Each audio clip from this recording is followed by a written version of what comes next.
오늘부터 이제 예레미야 10장의 말씀의 내용은 오늘 전체적인 25절까지 내용은 드디어 하나님이 선지자를 통해서 거짓인 우상이죠. 우상들과 하나님에 대해서 이제 소개를 합니다. 우상의 본질이 무엇인지, 우상들은 어떤 존재인지를 소개하는 이야기가 이제 오늘 10장부터 시작이 됩니다.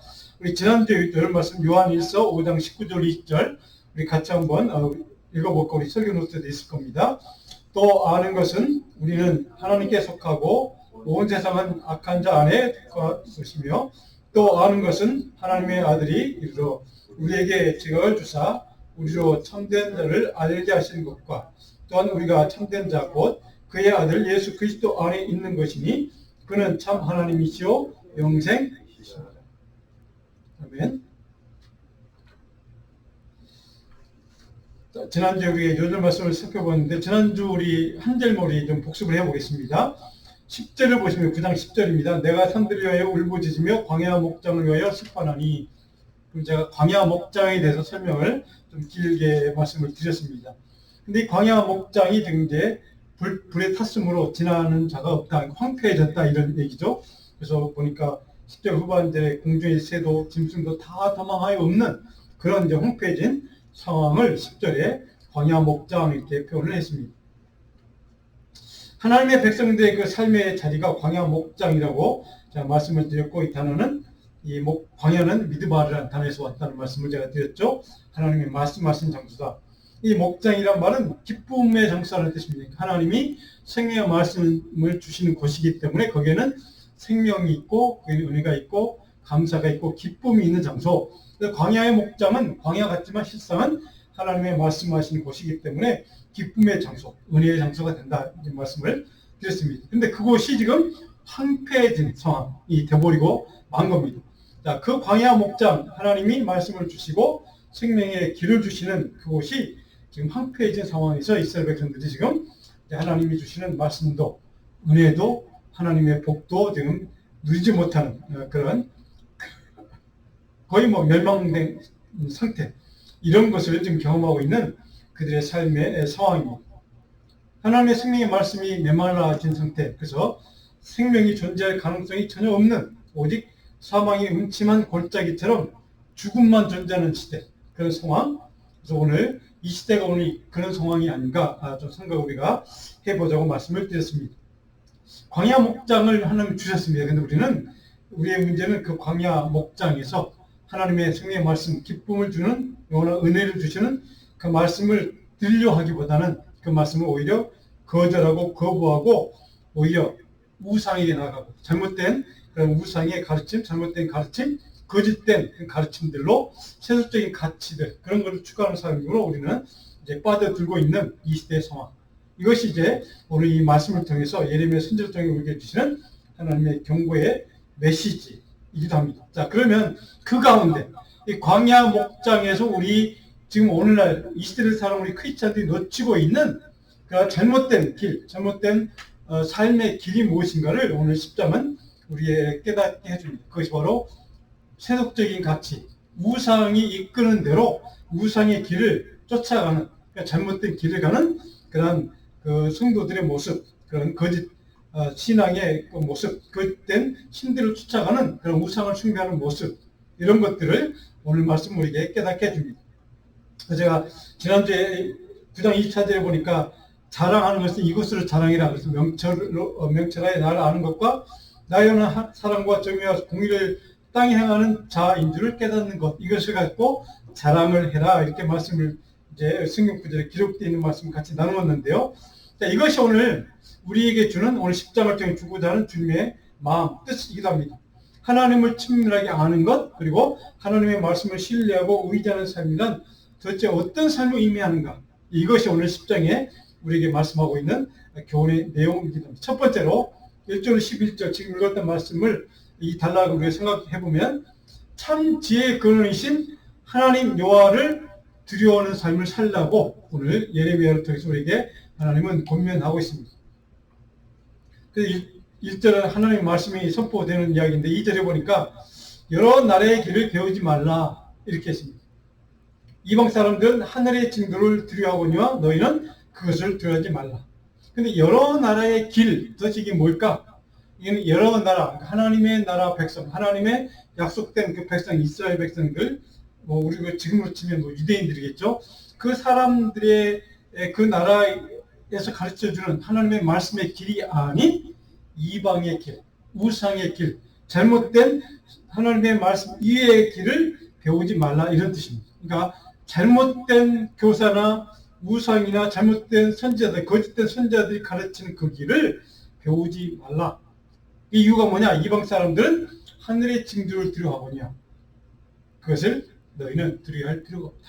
그러니까 하나님을 믿는 백성들과 우상을 섬기는 바로 그 사람들의 가장 극명한 차이가 뭐냐?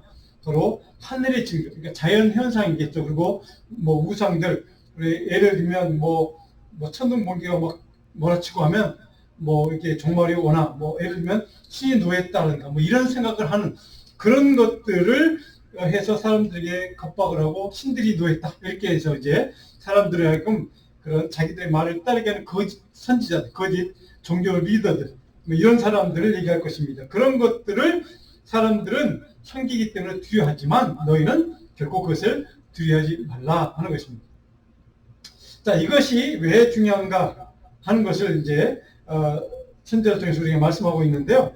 바로 하나님이 주신 피조물과 하나님 창조주이신 하나님 사이에 차이가 있기 때문입니다. 그러니까 자연의 모든 만물의 현상은 하나님이 지으신, 하나님이 만드신 피조물일 뿐이라는 겁니다. 근데 그것을 너희들은 두려워할 필요가 없다는, 자연의 현상이라든가 아니면 자연에 있고 어떤 뭐 위대한 뭐 어떤 자연의 어떤 그 대상이 있지 않습니까? 뭐 산이든지 어떤 큰 나무든지 뭐 어떤 그런 것들, 그러한 것들은 경배의 대상이 결코 될 수가 없다는 겁니다. 그것은 그냥 하나님이 만드신 그러한 피조물일 뿐이다 하는 겁니다. 그래서 그것을 두려워하지 말라 하는 것을 말씀하고 있습니다. 우상의 특징을 보면 바로 그런 것들에 대해서 예비하게 만들고 경배하게 만들고 그런 것들 두려워하게 만듭니다. 그것들 때문에 어떤 이상한 뭐 종교 지도자 앞에 나와서 내가 무슨 죄가 있나요? 내가 뭐 잘못했나요? 라고 생각하게 만들고 두려워하게 만들고 자기들 죄를 이실직하고 그리고 이상한 종교 지도자 따르게 만드는, 이게 우상의 특징 아닙니까? 바로 그런 의미에서 바로 그런 사람들이 가르치는 것을 따르지도 말고 두려워하지도 말라 이렇게 얘기하는 것입니다. 자, 우리 혹시 여러분들이 남쪽에 가실 일이 혹시 있으시면 여기 675가 있습니다. 675 아시죠? 725, 285 지나서 725를 타려면 675를 타야 됩니다. 남쪽으로 내려갈 때 675를 타자마자 내려가다 보면 오른쪽에 큰 불상을 만드는 공장이 하나 있습니다. 아마 보셨을 겁니다. 바짝바짝 금색으로 돼 있더라고요. 지금도 제가 어제도 오면서 보니까 있던데, 그게 이제 불상을 만드는 그 장소랍니다. 굉장히 잘 된 데입니다. 제가 들어봤더니 많이 팔린다는 얘기죠, 불상들이. 그런데 그것이 이제 뭐 부처님 상이니까 물론 이제 뭐 숭배하는 대상 아닙니까? 이제 그런 것들 포함해서입니다. 모든 우상들의 조각상들이나 이런 것들을 포함을 해서 그 모든 것들을 두려워하지 말라는 게 오늘 예레미야를 통한 하나님의 메시지입니다. 그것은 다 피조물일 뿐이다.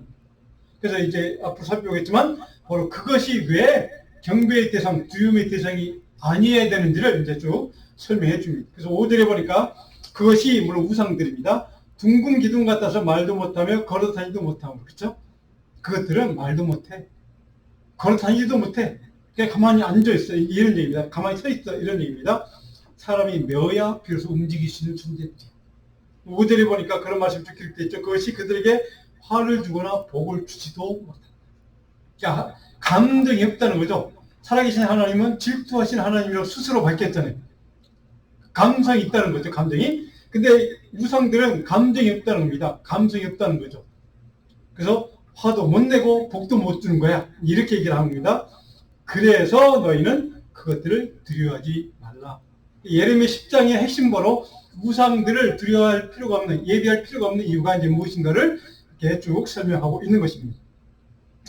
자, 우리가 뭐 다 이해할 수 있는 얘기들입니다. 그렇죠? 우리가 다 볼 수 있는 내용들이고. 자, 그런데 살아있는 우상들도 있죠. 이단들. 뭐 한국 같으면 뭐 요즘 신천지 이만희 씨 같은, 아니면 뭐 이초석 같은 사람. 한국에 보니까 그 유튜브에 오시면 뭐 이런 거 보실 수 있을 겁니다. 뭐 그 이만희 신천지에서 무슨 집회하는 거 아니면 이추석 씨라고 있죠. 그분이 집회하는 거 영상들이 많이 뜹니다. 그 교단에서 그 이단 집회에서. 근데 저도 이제 뭐 각각 이렇게 보면 살아있는 신들입니다. 그분들은 뭐 지금도 뭐 살아있긴 하지만 이재록 씨 같은 분 항상 하얀 백구도에다가 하얀 양복을 입고 자기가 성령 하나님이라고 얘기하는 분도 있습니다. 그러니까 그런 우상들, 살아있는 우상들이죠. 그 사람들은. 그런 이단들도 있긴 있지만, 자, 그런 것들을 결코 두려워할 필요가 없다는 이유가 바로 가장 중요한 핵심 가치는 뭐냐면, 왜 그렇게 얘기하느냐? 바로 그들은 피조물 우상, 우리 인간을 포함해서 살아있는 신인 그 우상, 그 이단들, 교주들 포함해서 하나님이 지으신 존재들. 이것 때문에 이제 바로 그걸 두려워할 필요 없다고 말씀하는 겁니다. 그래서 그렇다면 자, 그런 것들을 두려워하지 말고 우리는 진짜로 너희들은 무엇을 두려워해, 누구를 두려워해야 하느냐? 6절 같이 한번 다시 읽어보고 6절. 여호와여 주와 같은 이 없나이다. 주는 크시니 주의 이름이 그 권능으로 말미암아 크시니이다. 여호와 주와 같은 이는 없습니다. 이 땅에 있는 모든 신들, 우상들, 살아있는 교주들 포함해서 이 모든 것들을 다 아무리 살펴봐도 하나님, 살아계신 주 여호와 하나님 같은 존재는 아무리 찾아봐도 없습니다. 그 이유가 주의 이름이 그 권능으로 말미암아 그 살아계신 하나님의 이름이 능력이라는 겁니다. 그 이름을 통해서 선포되는, 드러나는, 나타나는 권능, 역사, 기적, 이적들, 치유의 은사를 포함해서 그 모든 것들이 너무 크기 때문에 그런 신들은 그런 능력도 없고 그런 기적도 없고 그런 대상도 되지 못한다는 사실을 여기 정확하게 예레미야는 우리에게 가르쳐줍니다. 자, 그래서 실제로 보니까 이방 사람들이 왕이여 주를 경외하지 아니할 자가 그런 하나님을 경외하지 않을 자가 도대체 누구가 있겠습니까? 오직 우상을 섬기는 사람들, 이단을 섬기는 사람들만 하나님을 경외하지 않고 오직 우상을 섬기는 자들만 바로 하나님을 경외하지 않는 우상을 섬기는 자들, 하나님을 배척하는 자들. 그래서 여기서 보면 그래서 이 가장 중요한 핵심은 우상 자체와 우상이 섬기는 사람들, 그리고 하나님과 하나님을 예배하는 사람들, 이렇게 나뉘게 갈라지죠. 그 대립 구조인데 바로 그 대립된 구조 사이에 우상과 하나님, 우상을 섬기는 자와 하나님을 섬기는 자, 이렇게 나누어서 설명을 하고 있습니다. 그래서 실제로 보니까 하나님을 섬기는 자들은 누구 때문에 하나님을 예배하고 경외하고 두려워하는가?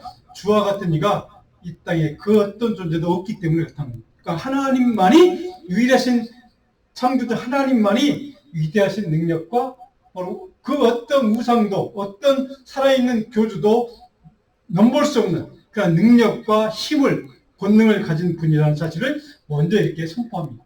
그 하나님을, 권능의 하나님을 섬기는 하나님의 백성들이야말로 바로 어떤 존재인가를 이제 강조하기 위해서 이렇게 대비를 하고 설명하고 있습니다. 자, 그러면서 바로 이게 오직 하나님만, 여호와 하나님만 경배의 대상이라는 것을 선포하고 이제 8절에 가면 우상의 문제가 무엇인가를, 왜 우리가 우상을 두려워하지 않아야 하는가, 두려워할 필요가 없는가, 그들 예배할 필요가 없는가를 이제 8절에 보면 이렇게 설명합니다. 그들은 다 무지하고 어리석은 것. 자, 우상의 가르침은 나무뿐이다. 자, 우상이 어떤 존재인가? 무지한 자, 어리석은 자, 우상의 가르침은 나무뿐이다 라고 이렇게 설명하고 있습니다. 물론 성경에 의미가 있지만 진정한 지혜가 없는 자가 우상, 그러니까 진정한 지혜를 줄 수 있는 능력이 없는 존재가 우상이라는 뜻입니다. 그런 의미에서 바로 진정한 지혜를 제공해 줄 수 있는 것이 아니기 때문에 바로 무지하고 어리석다 이렇게 표현했습니다.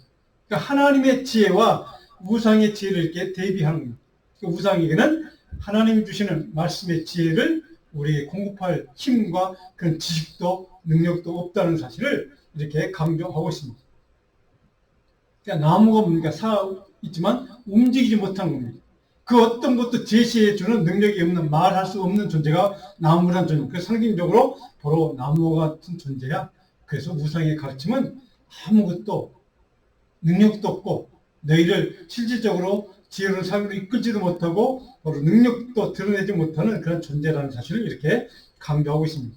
자, 그런데 반대로 그런 우상과 우상을 따르는 자들의 모습과 대비해서 10절에 오직 여호와는 참 하나님이시요 살아계신 하나님이시요 영원한 왕이시라.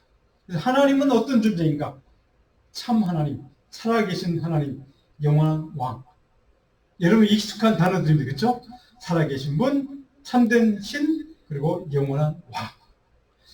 이게 우상과 모든 살아있는 생물체를 포함한 우리 인간을 지으신 창조주 하나님이 바로 이런 존재라는 뜻입니다. 그러니까 우상도 하나님이 만든 피조물일 뿐이기 때문에 두려워하실 필요가 없는데, 그럼 그 우상까지 만든 우리 인간을 만든 그 하나님은 어떤 존재인가? 참된 신이고 살아계신 분이고 그리고 영원하신 왕, 우리를 다스리는, 우리의 생명을 주관하시는 창조주 하나님. 그것을 이렇게 강조하고 있는 그런 말씀 바로 10절의 내용입니다. 그렇다면 이 창조주 하나님, 우상까지도 만드신 모든 피조물을 만드신 하나님 외에 모든 우상들의 마지막 결론은 뭐냐? 그들의 마지막 끝은 뭐냐? 11절에 보니까 천지를 짓지 아니한 신들은 땅에서 이 하늘에서 어떻게 한다고요? 망하리라. 천지를 짓지 아니한 신들, 우상들에게 천지를 지은 신은 누굽니까? 오직 살아계신 창조주 여호와 하나님. 그 외의 모든 우상들 신들은 다 망하게 될 것이다. 이것이 그들의 마지막 결론이 될 것이다 라고 하는 것을 이렇게 강조하고 있습니다. 이게 망한다는 말은 완전히 파멸된다는 뜻입니다. 그러니까 흔적도 없이 사라지게 된다는 뜻입니다. 바로 이것이 그런 의미에서 그들의 마지막 결론은 흔적도 없이 먼지가 되어서 사라져 버리고 마는 그런 존재가 되고 말 것이다. 자, 그렇다면 이제 그렇게 우상에 대해서 강조한 다음에 우리가 참된 예배해야 될, 경외해야 될, 두려워해야 될 대상은 누구인가? 이것을 강조합니다. 두 번째 단어는 2절 16절에 보니까 창조주 하나님만 경배하는 삶을 우리가 추구하라고 그렇게 강조하고 있습니다. 12절을 보시면 창조주 하나님에 대한 설명을 이제 쭉 이어가고 있습니다. 여호와께서 12절 같이 읽어볼까요? 여호와께서 그의 권능으로 땅을 지으셨고 그의 지혜로 세계를 세우셨고 그의 명절로 하늘을 펴셨으며. 무슨 얘기입니까? 이 한 구절 전체 내용이 하나님은 창조주시라는 사실. 그렇죠? 창조주 하나님인 것을 강조하고 있습니다. 그래서 권능으로, 하나님의 권능으로 말미암아 땅을 지으셨고 지혜로 세계를 세우셨고 명철로 하늘을 펴셨다. 이렇게 표현하시니까 창조하셨다 이런 뜻입니다. 그 창조주 하나님만이 예배의 대상, 경배의 대상, 두려움의 대상이 된다는 뜻을 이렇게 표현을 하고 있습니다. 우리 하나님 표현할 때 살아계신 말씀, 로고스로 이 땅에 오신 분을 우리가 예수 그리스도에 대해서 말하지 않을 수가 없죠.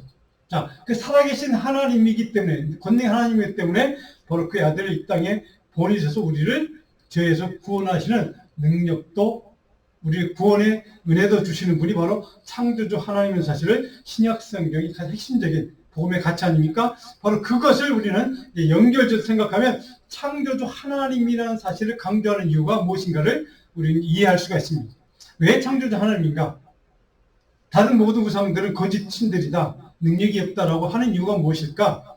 바로 그 하나님만이 우리를 영원한 죽음, 죄의 결과로만 죽을 수밖에 없는 우리를 구원할 수도 있고 용서할 수도 있는 능력이 그분에게만 있다는 사실을 강조할 수 있다는 뜻입니다. 이것이 신약의 가르침입니다.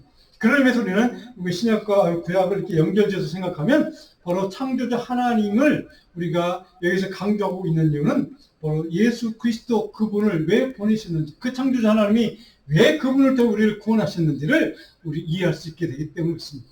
그러면서 바로 창조주 하나님이 바로 참된 유일한 영원한 왕이요, 우리 다스리는 분이요, 우리의 구주요, 우리의 전능자이신 것을 우리 이해할 수 있게 된다는 사실.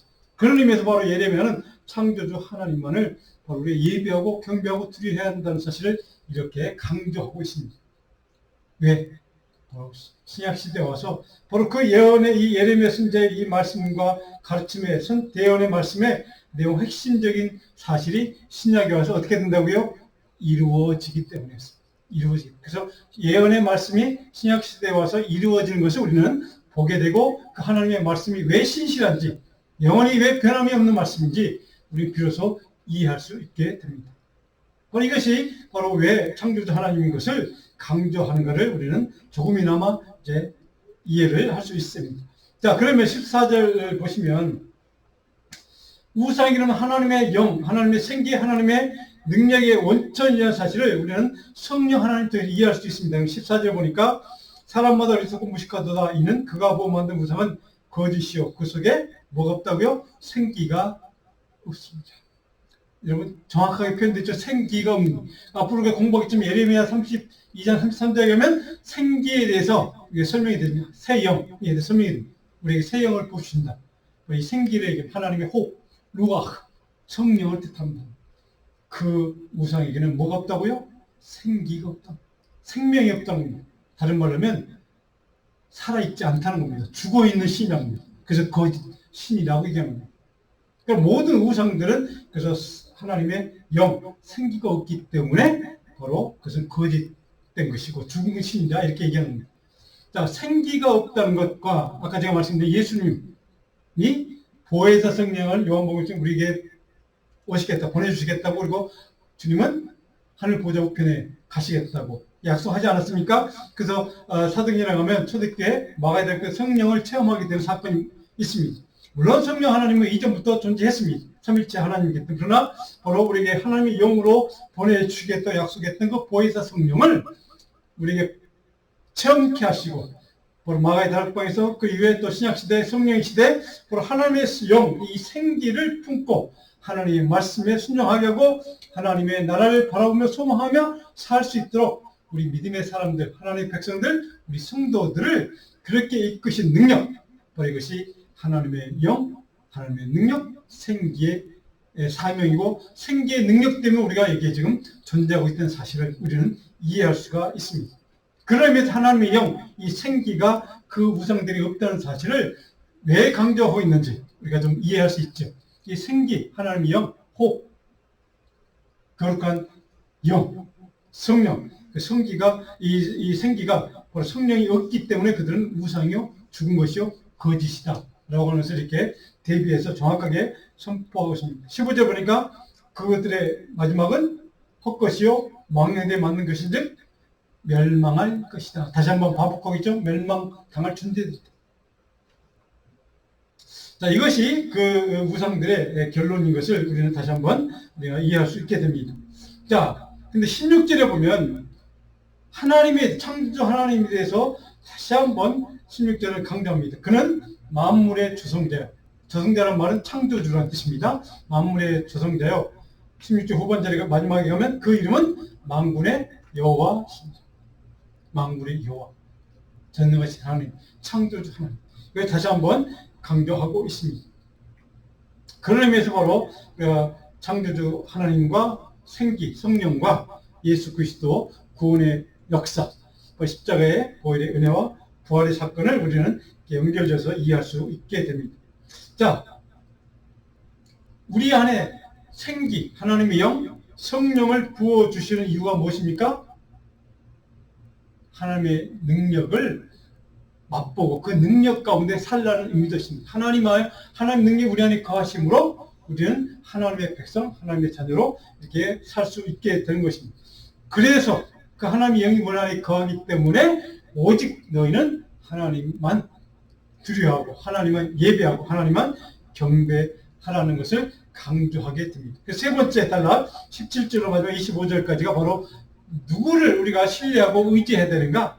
거룩하신 하나님만을 신뢰하고 의지하라는 것을 강조할 수 있게 된 것입니다. 그러니까 16절까지 내용을 쭉 이해하게 되면 17절 이어진 내용을 우리 쉽게 자연스럽게 이해할 수 있게 됩니다. 자, 하나님의 호흡, 하나님의 영을 우리에게 하나님 형상대로 지음받은 백성들에게 하나님 영을 호흡을 주셨다면 그 백성들 하나님은 어떻게 다루시기를 원하시는가? 18절입니다. 같이 한번 읽어볼까요? 보라, 내가 쭉 읽어보시고, 예. 18절. 여호와께서 이와 같이 말씀하시되 보라, 내가 이 땅에 사는 자를 이번에 내게 줄 것이다. 그들을 괴롭게 하여 빼앗게 하리라 하시니라. 네.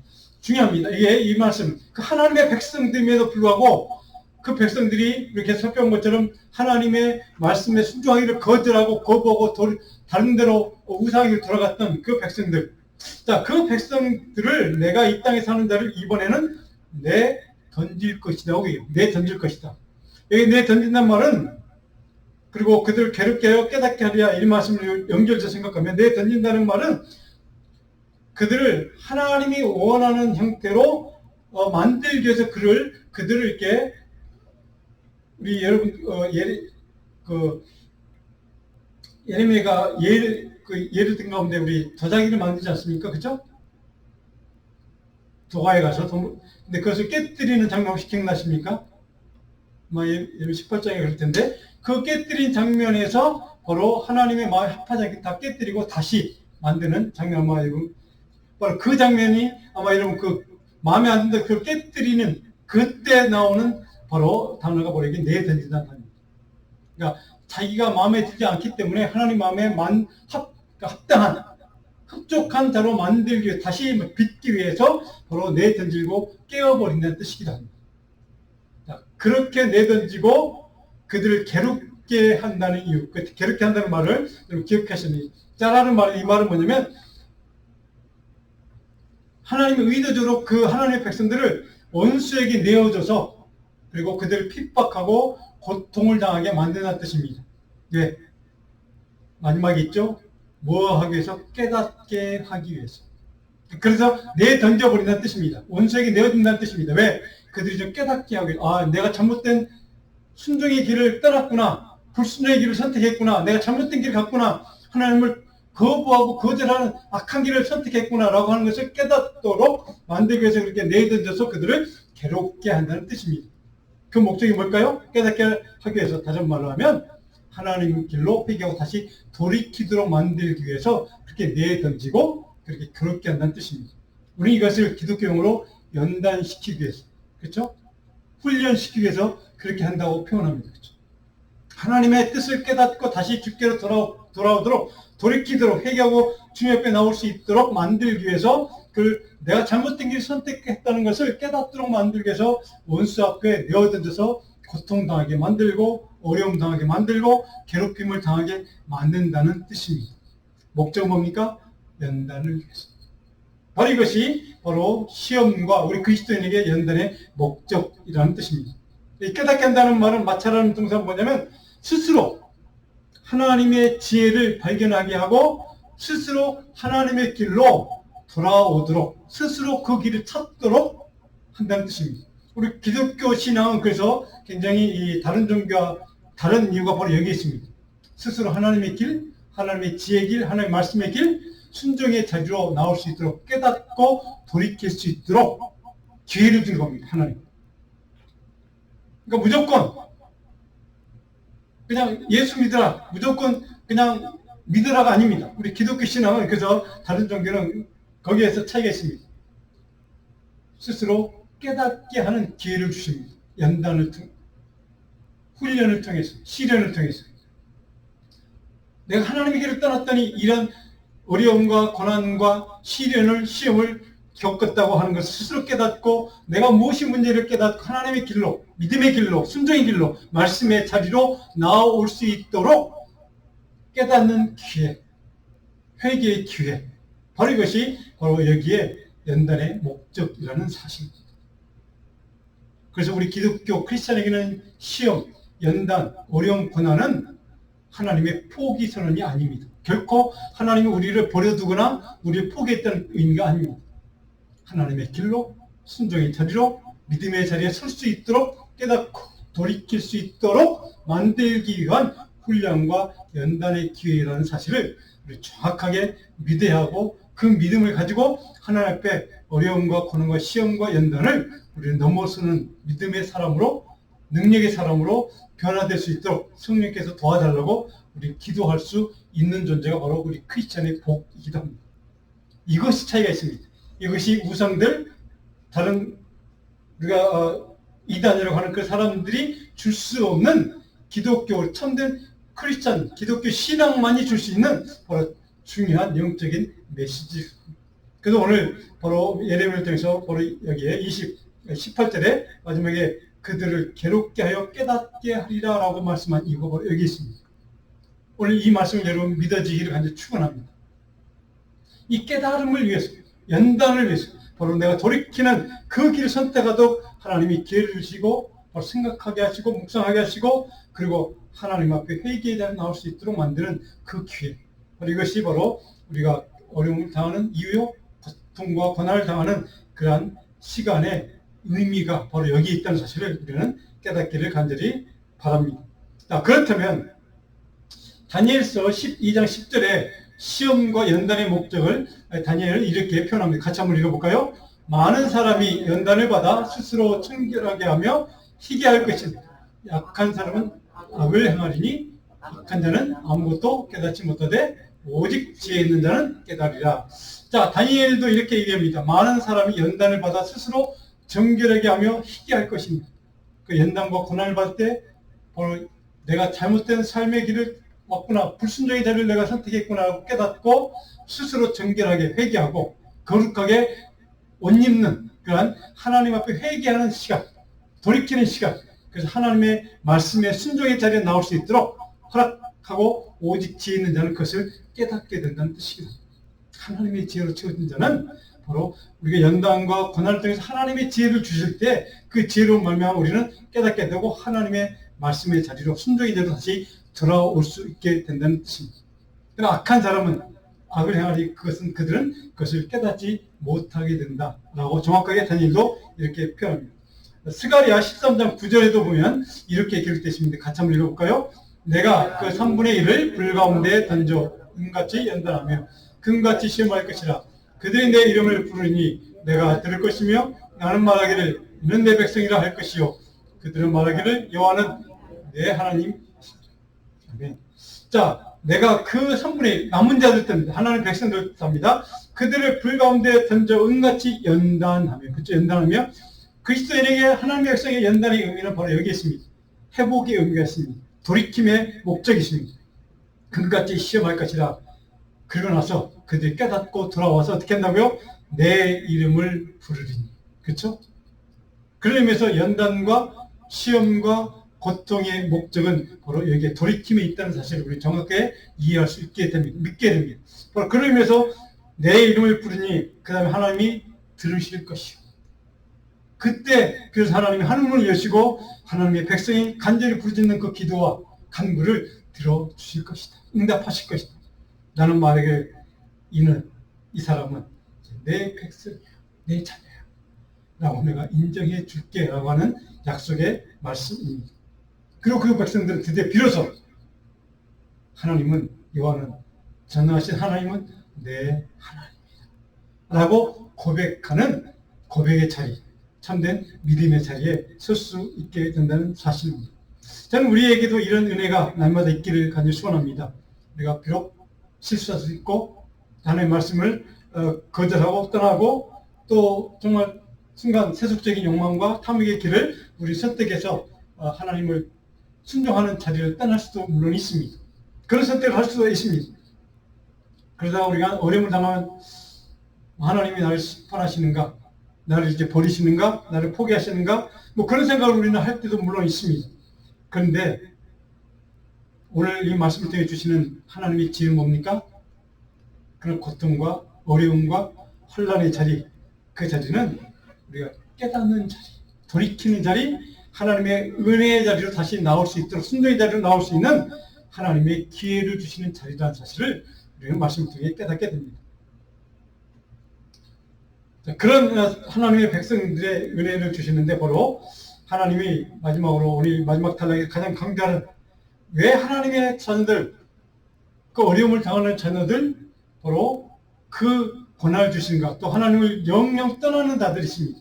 저주받는 자들, 그런 자들이 왜 그렇게 됐는가 21절에 보니까 이렇게 설명합니다. 목자들은 어리석어 여호와를 찾지 않으므로 형통하지 못하며. 누구를 찾지 않는다고요? 하나님을 찾지 않기 때문에 형통을 누리지 못한다, 이렇게 표현하고 있습니다. 바로 이것이 그들의 근본적인 문제라는 사실을 오늘 우리에게도 해당되는 말씀입니다. 하나님을 찾지 않는 자, 그런 순간, 그런 때, 그런 삶의 자리, 바로 그것은 형통을 누릴 수 없는 그런 삶의 자리가 될 것이다 라고 하는 말씀이기도 합니다. 물론 이 형통이라는 의미는 물론 우리가 생각하는 복 받는다는 의미는 아닙니다. 형통이라는 말은 하나님의 말씀의 자리에 서는, 그래서 하나님의 말씀의 뜻, 말씀 그 은혜, 그것대로 순종하는 자리라는 뜻입니다. 그래서 형통이라는 말은 하나님 말씀 앞에 온전히 순종한다는 의미가 있습니다. 그것을 우리는 성경에는 형통이라고 얘기합니다. 하나님 말씀의 자리에 서서 그 말씀대로 순종할 수 있는 믿음의 능력, 그 사람이 형통이라는 사실, 그 형통의 복을 누린다는 뜻을 의미하고 있습니다. 바로 이런 의미에서 바로 거짓된 우상들, 거짓된 목자들은 어리석어서 하나님을 찾지 않는다는 이 말씀을 하는 이유가 바로 거기 있습니다.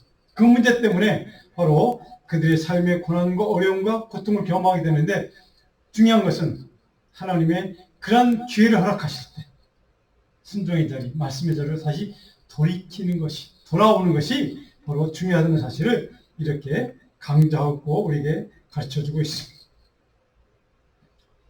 자, 그런데 24절에 보니까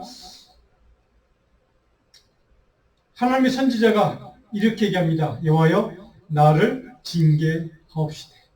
나를 꾸짖어 달라는 뜻입니다. 징계하는 말은 연단의 수단입니다. 나를 징계하는 것은, 하나님이 나를 징계한다는 말은 나를 연단시키는 수단이란 방법이라는 뜻입니다.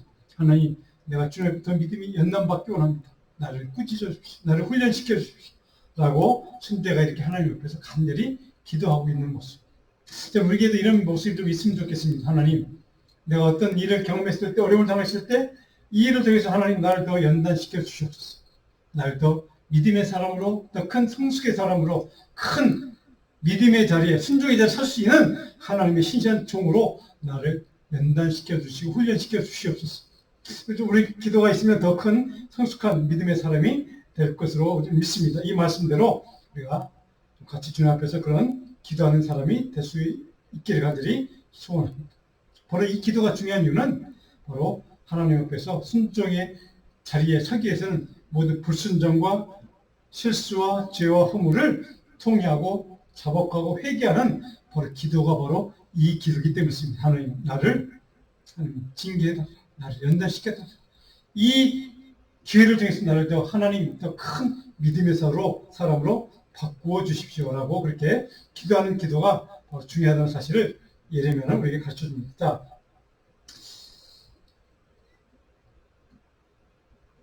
25절까지 이렇게 쭉 결론 짓고 있는데, 마지막으로 제가 요약해서 20장을 정리를 해보겠습니다. 하나님의 백성들, 하나님의 자녀들이